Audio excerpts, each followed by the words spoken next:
VOD VOM. So we have had VOD for quite a few years with successful rollouts to many customers, and want to make sure that learning from these customers' deployment and ourselves are understood, and so we can even be more prescriptive with our customers and make it as a good success for them as well as for 8x8. So that's the topic of this meeting. I have Fred Radford with me, who will be also joining in walking this through the content for the team. Again, if you have any questions, please keep the questions towards the end, and we will open up the bridge so we can have we'll have them addressed. You can also go ahead and post your chat messages in the chat meetings chat, so we can take a look at the questions and get prepared for the Q&A session as well. With that, let's go to the first quick summary of why VOD and VOM. Why do we want to lead the customers with VOD and VOM? The pretty obvious reasons, but anyway, let's go through it. Number one, it's really easier and faster to get customers set up with the soft client. No shipping, right? No need to handle a large volume of receivables and stuff like that. It's much easier to get the client users started with the VOD and VOM, even if they were to start using the Polycom endpoints or other hardware endpoints at a later time. Number two, VOD and VOM, they both give a phenomenal agility through mobility, right? So you are reachable from anywhere, anytime, and that really is a key selling point for why the soft clients make a huge sense for many of the enterprises. And the no-brainer cost savings. Customers, what we have learned, like Trimble, have offered their hardware endpoints to the end users, and only I believe it's 40 or 50% took it. In other words, like the customers saved about for the 40% of the employees, 50% of the employees, a complete investment in hardware, and it's just not the cost of the phone itself. If you think about it, you need to really have the power over Ethernet, cabling, a lot of other management overhead that goes along with it, and that's a huge cost savings that customers should be aware of. And the last one, but the most critical for our services is that's a great way to expose the unified communication capabilities that we have in the product and to differentiate our services versus any other product. And this is a vehicle for us to be able to continue to deliver innovation, right? Now, the common ingredient for a successful VOD deployment and successful VOM deployment is a very, very good, solid network. When we say good network, it's both in terms of the bandwidth and the quality of the network in terms of reliability, like minimal packet loss, and also a good Wi-Fi coverage. And besides having the network, it's also very important for a successful deployment to have a clear understanding about what they need to do to have a successful deployment, and have a very simple best practices to make them to make the delivery of the soft clients simple and easy to manage for our IT stakeholders and the customers. Some of the best practices we will dive into detail, but to summarize quickly, how do you manage the accounts? How do you distribute the software and make the software up to date and be the front-end support for the end users in understanding and helping them with the problems that they may come up with.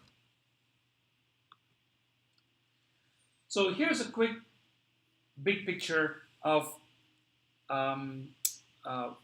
what goes into a customer's network, right? On one end, we have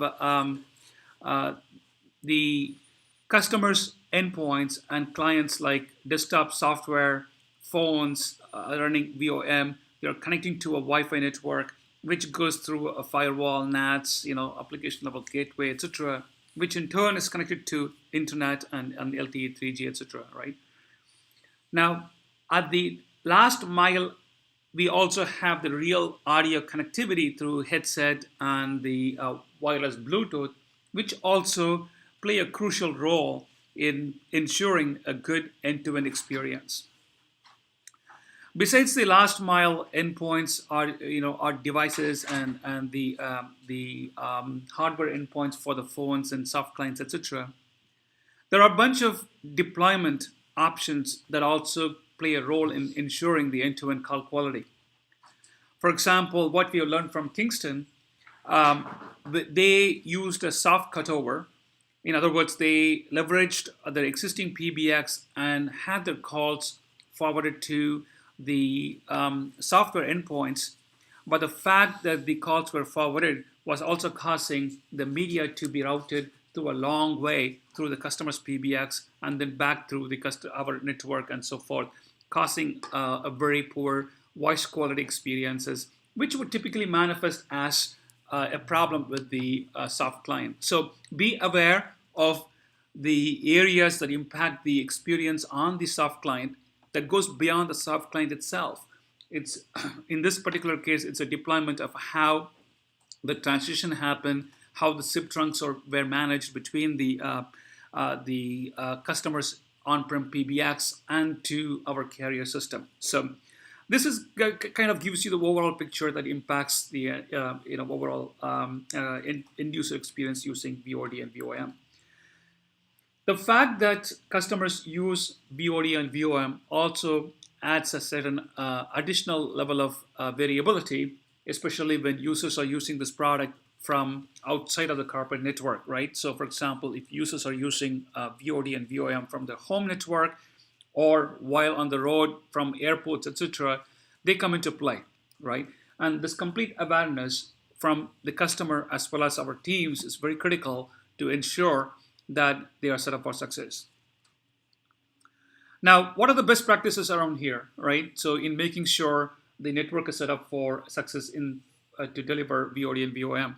This goes beyond delivering VOD and VOM, but I'm especially want to focus on areas that to pay extra attention to serving VOD and VOM. Number one, make sure the network connectivity is all set up correctly, and we have great process, and deployment team is very familiar with this process of running the sales engineering team, network team does this in evaluating the network and ensuring that all the required ports are open and the bandwidth, sufficient level of bandwidth and sufficient within the threshold latency and packet loss and etc. Now, what is critical and what is normally not covered in this part of the testing is home network, users home network and remote users network, and the awareness about the quality issues that may be with the specific users area with the cellular data, etc. So that is the delta in terms of what we normally prescribe in terms of supporting hardware endpoints versus the software endpoints like VOD and VOM. When we talk about Wi-Fi connection, we need to bring attention to customers like in scenarios where the number of endpoints that connect to a single wireless access point may be too small for in some cases. For example, if the customer has a large conference room where people congregate, then having a good Wi-Fi access point in the conference room or near the conference room that supports a lot more people connecting at the same time is critical, right? So when it comes to internal mobility, there's a lot that we need to get the customers engage with the customers or customers to engage with their internal networking team to ensure the Wi-Fi networks are set up in a very rugged and in a very solid way, right? And there are very good, simple best practices that we can ourselves follow. For example, there are Android apps, free apps available that one can simply download it and that shows the antenna strength of the wireless access point, etc. And you can see where the black spots are. And we could definitely recommend such simple practices to customers. When When the user community is working from home using VOD or VOM, especially using the older equipment from AT&T or Comcast, typical, in fact, there's some, if you see two-wire modems, you may probably be aware that some of the older modems are not really set up for working very well with the voice over IP networks. Especially they have something called SIP, application level gateways, which might interfere in the way we our software signals the our backend services. It should not be a problem for VOD and VOM typically, but in case if there is a problem and if the end user is complaining about a problem to our IT admin stakeholder, these are some of the basic tips and tricks that we need to arm our champions to be able to support their end users when they are at home or remote offices or roaming. And the last one is like the mobile network supporting VOM on cellular data. Again, this is typically managed by the end user themselves, and depending upon their plan, etc. Some carriers do impose throttling the bandwidth when you exceed certain bandwidth levels.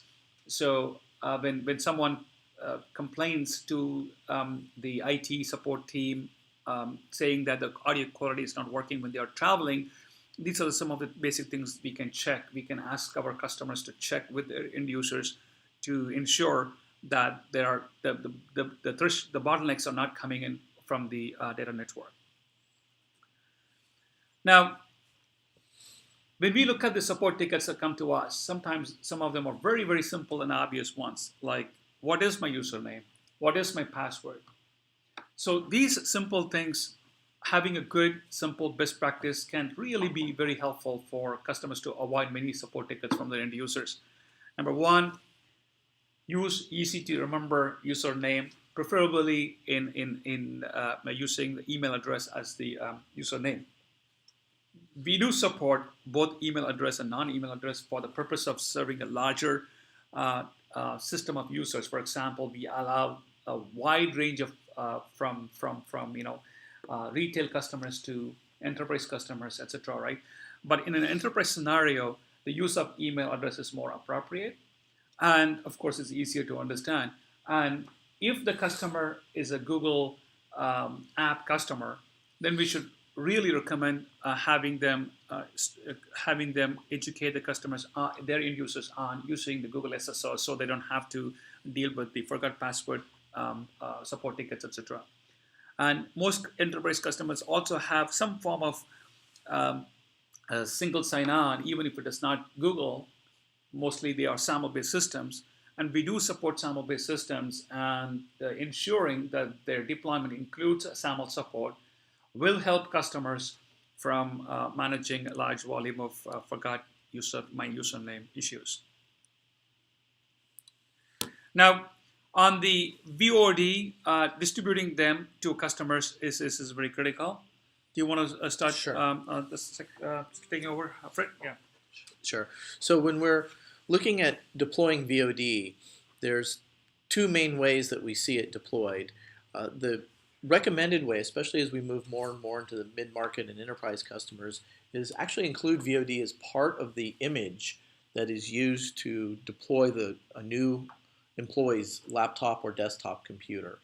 So this allows them to not have to worry about admin rights, and it will become part of the install whenever a new computer is given to the individuals that are joining the company. This also allows it to be upgraded as you give out new computers. The disadvantage, of course, is that you do have to keep that image updated with the current version of VOD based on our 6-month end-of-life policy. The second option is to allow the end users to self-install VOD. This is really best for the smaller organizations or organizations that allows users to be the admins of their own computers. We see this at companies like Zendesk that are completely Mac-based and really don't lock the computers down. But that doesn't mean that there aren't other options that can be done to control whether or not they are prompted for it.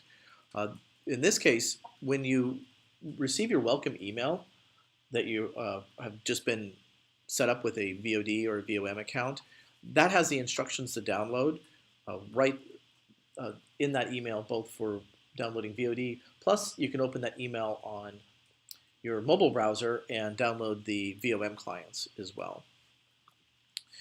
So when we're talking a little bit about the VOD and VOM, there's another area that becomes important for VOD, and that's the add-ons that are available.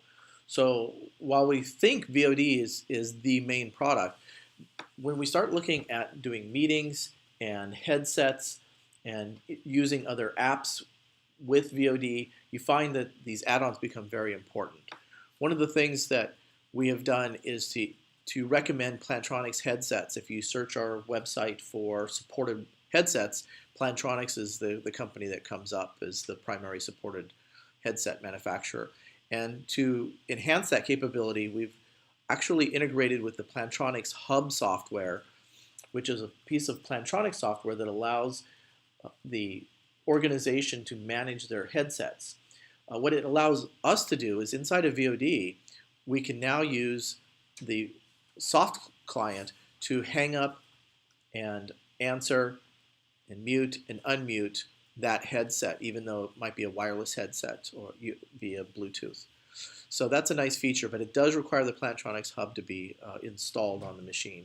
And that's another opportunity to include that with those images that are rolled out to customers and not require an additional step. Outlook plugin is the same kind of thing, but it's really more focused around meetings. Now that meetings are not calendar-based inside of the 8x8 system, you really want to have the best practice of creating the meeting in the calendar itself. And the Outlook plugin is a great way of doing that. So as customers are onboarded, educate them that you create the meeting in the calendar app itself in Outlook, and that's where the Outlook plugin will insert in the 8x8 virtual meeting ID as well. This plugin can be distributed with VOD as long as you don't have Outlook running on it. So do the Outlook Office 365 file installation in the image first, and then add the plugin, and it will be fine. As far as web dialer goes, this allows you to click to call from any web page, and these are done via plugins or extensions or add-ons depending on what browser calls it. For Internet Explorer and Safari, these plugins can be distributed pre-installed in the version of Internet Explorer or Safari that you distribute in your image, or added by the end user. For Chrome, the admins actually have a nice tool that Google provides to allow the administrators of the IT system to push extensions to individual Chrome users or to all of the Chrome users. So now the option is available for the users to download these, for it to be distributed via package, or for the admins to push them, which of course is the recommended way to do it. And same with the Google Calendar plugin. The Web Dialer plugin lets us dial phone numbers that are on web pages, and the Google Calendar plugin enables the virtual meetings to be added to meetings inside of the Google Calendar web page. Same thing here with the distribution by admins and downloadable by users. If I may quickly add here, the Google G Suite applications have really introduced a very sophisticated and very highly controlled ways for administrators of G Suite to roll out the extensions, Google extensions. So this is a very powerful and effective way for customers to consume our plugins without having to go through every end user having to download directly from the store. And this not only increases the stickiness of our application, but from the IT perspective, that kind of makes them get the best value for the products and services that we offer. Okay, once we have the initial rollout completed, what do we want to recommend as best practices going forward? Well, the first thing is that we've been expanding the beta program for VOD over the last 6 months. And we really want to encourage all IT admins, all admins of the 8x8 system to participate in the beta so that they can get a preview of the release before it goes out generally available to their customers. The easiest way to do it, of course, is be invited, which we invite a large number of people every beta, but there's an email address where anyone can request access to the beta, and it's a very easy process. So highly recommend promoting that as a way for the admins to get a jump on what's coming out, because we do pretty much have monthly releases of VOD with new features every month. Once you're running VOD, you probably have noticed that there's an automatic upgrade prompt that shows up and says there's a new version available. This is great for the IT departments that have enabled users to have admin privileges because it doesn't require any IT overhead. If the computer does not have admin privileges, this pop-up won't come up, so there's no issue with being prompted to do something you can't do. But in mixed environments, then you might have a situation where some people are prompted and some people are not prompted for doing it. And that's where we talk about a little bit more about these customer managed upgrades.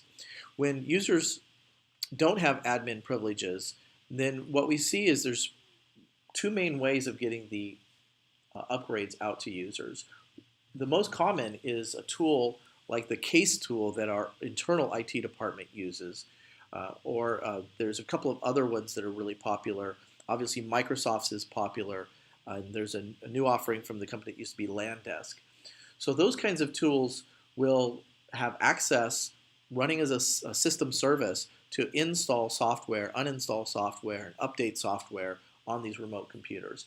That's the primary way that we want to recommend people that don't have admin privileges to get the updates. The other thing that can happen there is that if you have that mixed environment again, you might not want the people that have admin privileges to upgrade at the same time. So if you look at the last item there, admins have the ability to request to be on a do not upgrade list. This means that they will have control over when their users get notified of this. To use Zendesk as another example, they stay on the do not upgrade list for all their Macintosh users until they want to do an upgrade, and then they let us know, and then we take them off the list for a week or so. Everybody upgrades, and then we put them back on the list. And that way the admins have control over the timing of when to do the distribution. So that gives you the flexibility of looking at the beta in advance, doing the automatic upgrades for people who have the ability to upgrade. If no one has the ability to upgrade, you can push it to them. And if you're in a mixed environment, you can control whether or not you want to do the pop-up for the people who have admin rights. Okay? A couple of things to watch out for. We don't support really old versions of Windows. We do support pretty much any Mac OS version. Haven't really seen any problems that are Mac OS related. But starting with Windows 7, there's some APIs that are in there that are needed to be able to do our new experience that's Electron-based instead of Adobe Air-based. So the minimum version is Windows 7 for VOD. And there's two flavors of Windows that we need to be particularly careful about once we start moving more into a global environment. Because of lawsuits, Microsoft has actually created a Windows N version for the European Union and Windows K for the Korean country that does not include a media pack. While this makes it so you can't record CDs, it also prevents VOD from being able to place and receive calls. So those packages will have particular problems unless you download and upgrade the Windows versions, either 7 or Windows 10 for that. The next thing we're going to talk a little bit about is first-tier support tips. So this is an area where I'd really like to get some Q&A, get some interactivity in here, but we came up with a starting point, a list of 8 to really look at. The first one is that probably 30% of all of the feedback we get happens to do with something with call quality. And when we find that it's in a recurring location, such as a particular conference room, it's oftentimes due to signal strength problems with Wi-Fi or overloaded access points. So that's something that deployment and education can help with, that starts to take away from VOD or VOM being the problem. Obviously, VOM has the same problem with mobile networks. With VOD specifically, we have the option of call using desk phone, where you have both a soft phone and a plastic phone next to you. In this case, the AV settings are currently shown still. But if you think about it, if you say that you're going to call using your desk phone, then that means that probably your headset's plugged into the desk phone, you're picking up the desk phone, you're really using the desk phone. So when you start playing with changing the volume on your AV settings, it's doing that on your internal speaker of your computer. So you might not realize what you're trying to modify. So if people start complaining that they can't hear something or they can't set the volume, it could be that their call using desk phone is what they're setting up to, and they're not actually listening through the AV devices that they're testing at the same time. Another AV device issue that we've found is that when you are on a call, plugging and removing the audio or video devices can cause problems. Why is that? Well, we can detect when a new device is plugged in, and we set it a priority. If you say to use it, then it knows that you want to use that device in the future.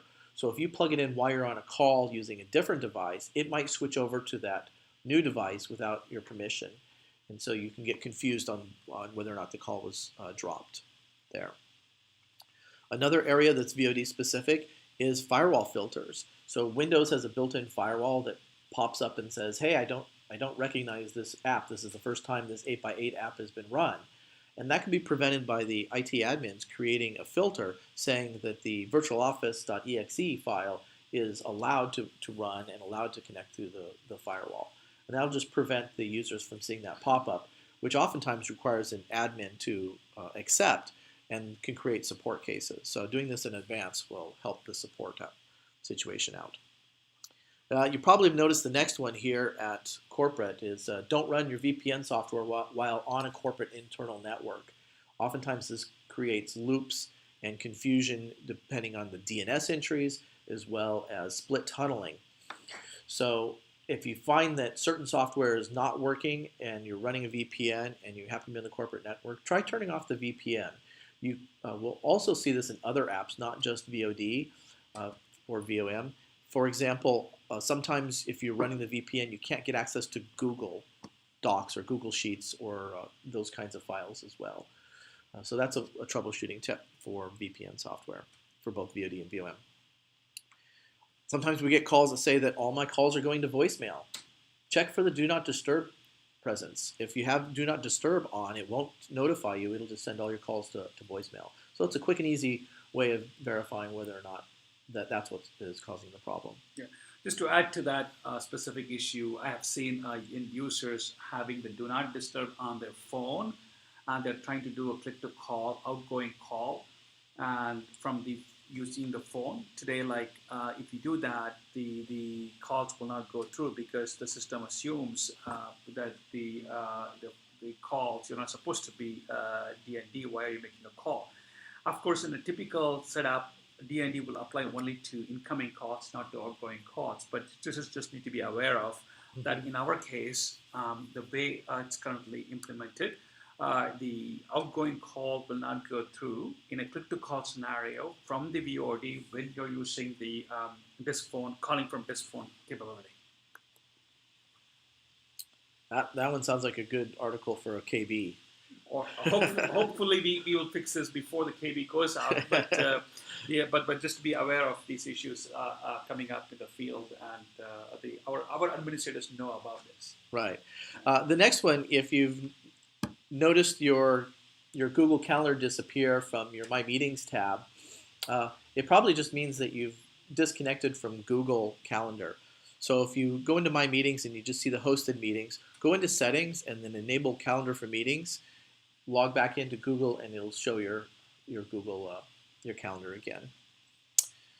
Another best practice would be to populate the department location contact information. So we don't require it. However, if customers populate department and populate the location fields in the contact entries in their corporate database, then they can go through the VOD and filter by department and contact and browse those. So that's another little tip you can do, make it a little bit more useful. Okay. Now we can talk a little bit more about the VOM and some deployment tips there. Lihil, would you like to kick us off? Yes. Before getting into these deployment tips, I would like to go over how actually we are currently delivering the mobile application to our customers, right? So currently, we have the consumer model in place where we actually are pushing out our application through either App Store or Google Play Store. Why we are doing that is that because most of the devices are currently locked to prevent direct installation of apps by developers and vendors. So one of the mainstream ways of doing that is through Play Store. In this way, we actually have control over which version of the app is established for the user and the user keeps on the device. With this one, actually, we do not have control on which version of the application will end up on the user's device. It's totally up to either settings on the device. When the user is enabling auto updates, so he is getting all our updates. Currently, it's around 1 month, 1.5 months, we are pushing out a new release. So most of the users who have this setting on will get the new version, and others will require to go into either App Store or Play Store and then manually kick off the upgrade process. That is how currently it's happening. I think in the future, while we are moving on to mid-market and enterprise models, then we'll have to think of a couple of scenarios. So here, we are going to have the scenario with bring your own device, where actually employees will have their own devices, and then they will need to enroll it either with a company device management system, or they will use company-owned devices in the same way that might be enrolled through a device management system. Deployment, when we are talking about enterprise and larger organizations, can happen either manually in small scale ones, where IT admin will be installing the binary manually. So that can happen. That's one thing that could come, where IT actually is controlling the way the users are upgrading their mobile application. The other way is through corporate app stores that are maintained by IT departments. They are carefully handpicking the applications, and the ones that are selected are pushed into this store. That means that usually IT department runs certain tests of the application, on the upgrade of the application, security, and so on to make it into such an app store.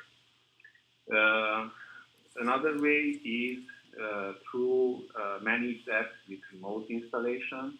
That's truly a device management model where IT can remotely install, update, remove the apps from whichever device is enrolled into this model. And lately, there is a new way to do that. Usually, over-the-air distribution is opened on certain manufacturers, on certain devices. And this channel is opened up, and now it allows also distribution of custom content like applications. So this can be seen.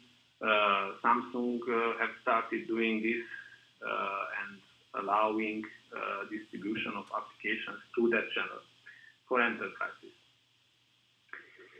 So then if we are getting back to how our users are getting the application, so right now, as I said, they will download it from the App Store. So that means that whenever a new employee joining the company will have to make it part of the onboarding toolkit, how to get the application, and then get the username and get the credentials in order to be able to use it. One important tip here is that if we turn off the cellular data option and there are no data charges if it is used in a Wi-Fi only scenario.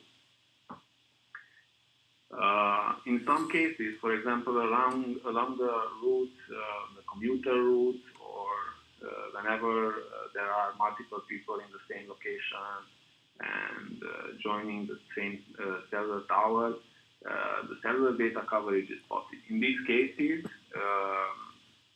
the users can turn on cellular assist and use the GSM connection. The application supports a wide range of Android and iOS devices. Currently, we are supporting Android 4.4 and up. And on iOS, we are supporting, starting with the latest version of the applications, iOS 10 and up.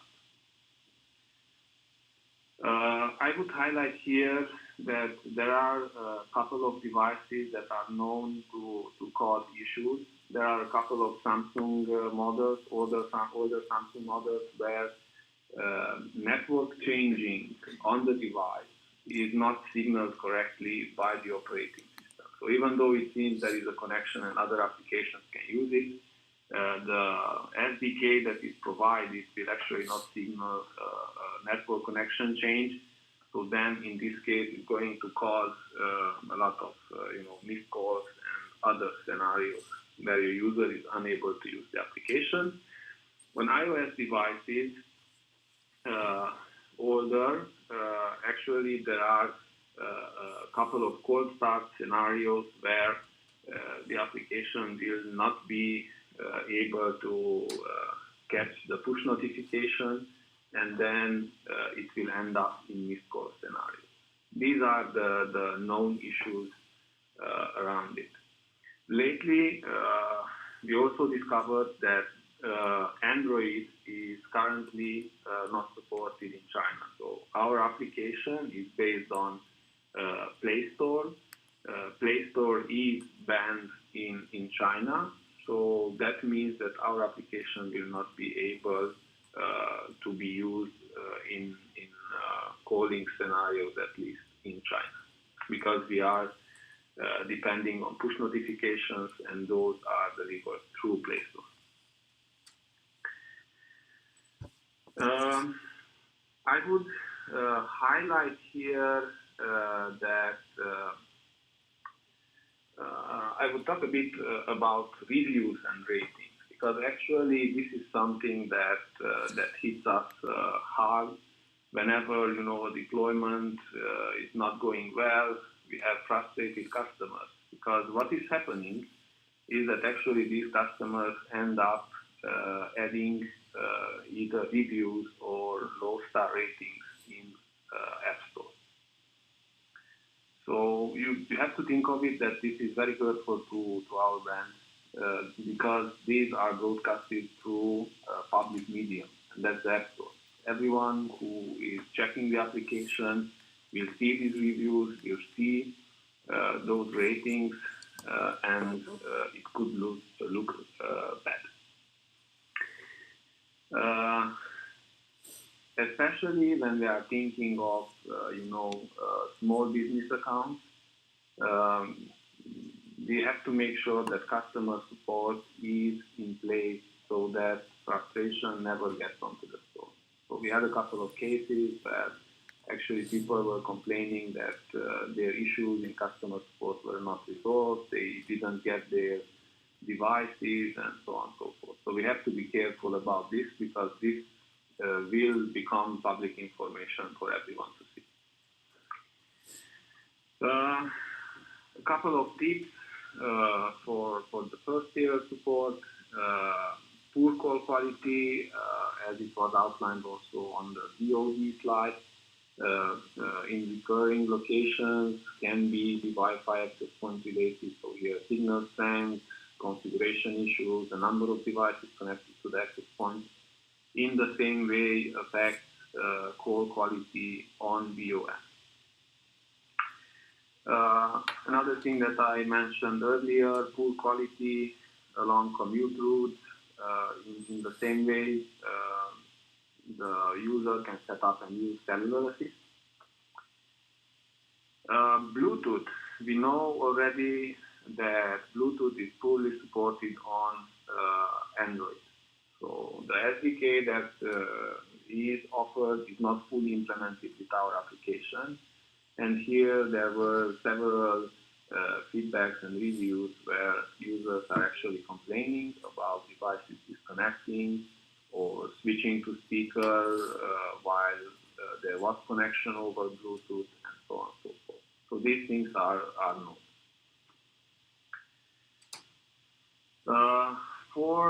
For the IT admins, I think what will come is that actually, as I mentioned, with larger scale organizations, IT admins, you need to evaluate early the app before rolling out to a company.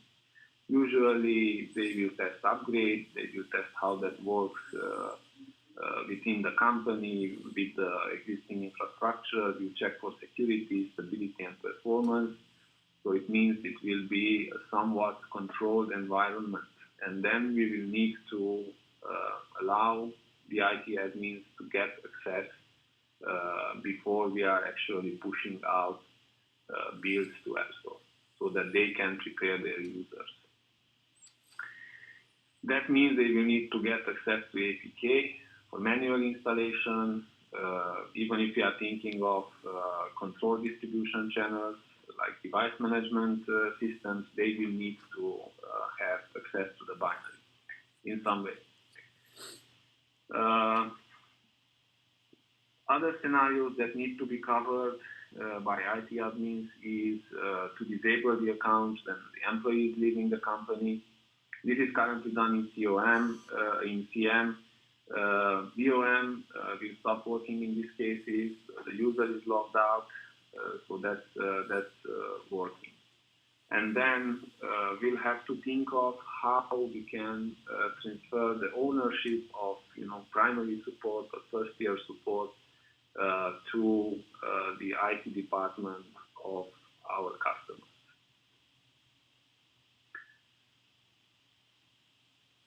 Okay, I think that's kind of it. Thank you, Lehel. So let me unmute everyone. So for the Q&A session.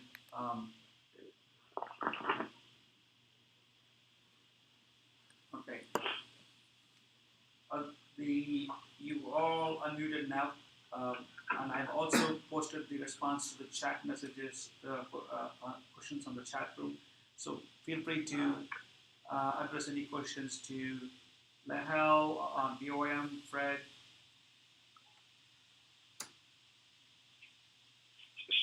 Sorry, TV, this is Albert. Sorry, my question was not related to VDI on chat.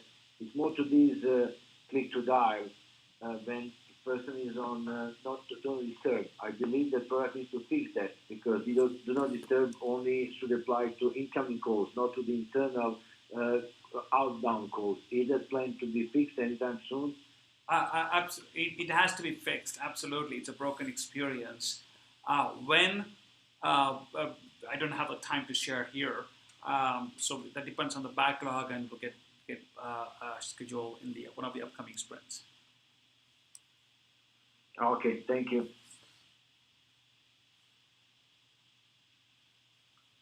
Any other questions? Yeah, it's Darren in the UK. When we were talking about VOM, and you said there was a couple of handsets, a couple of Samsung handsets that were not compatible. Do we know what model they are?